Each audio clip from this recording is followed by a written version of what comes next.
Patuloy pa rin po ang pagbangon ng mga biktima ng Tropical Storm Trami o Bagyong Christine sa Pilipinas.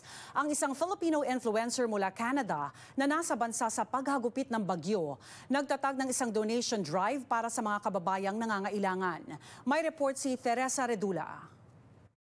Kilala ang kababayang si Kay o Kathleen May sa social media dahil sa kanyang cooking content at kanyang catchphrase na "Tara, luto tayo. Shawarma na lang. Tara, luto tayo.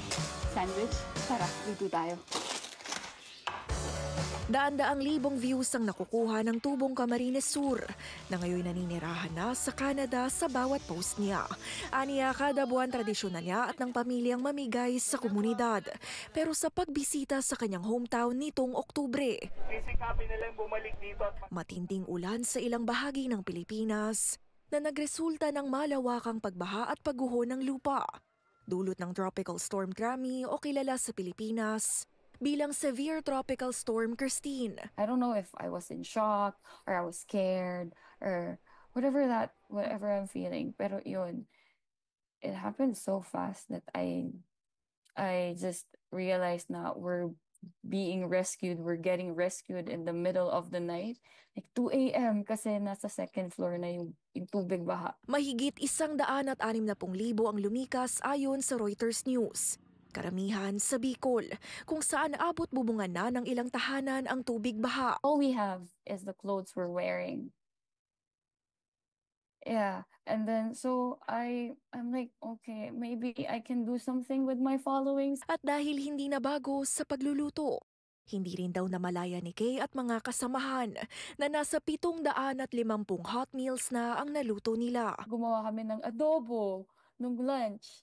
Tapos nung dinner naman, gumawa kami ng igado. Alam mo yun, yung ano. Yun, that's the first day. We catered 3 meals the first day for a lot of people. Marami mang natulungan, hindi rin mawala sa isip ng kababayan ang marami pang nangangailangan. May bit-bit pa akong, siguro 2 na lang na packs ng food.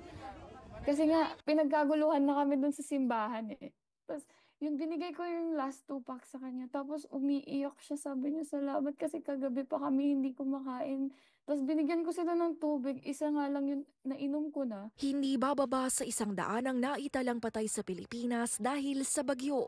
Kaya ang naging tulong ng content creator mula Ancaster, Ontario, hindi lang simpleng pagkain, kundi pag-asa at ligaya sa panahon ng trahedya. We managed to collect money to buy bigas, canned goods, instant noodles. Ang saya kaya na makita mo na sinasabi na, "Uy, Kay, I was inspired by what you did, so I'm putting up this donation drive. Thanks to you. Thanks for your influence. Isa ka na talagang influencer." And I'm like, no. Tara, kain tayo.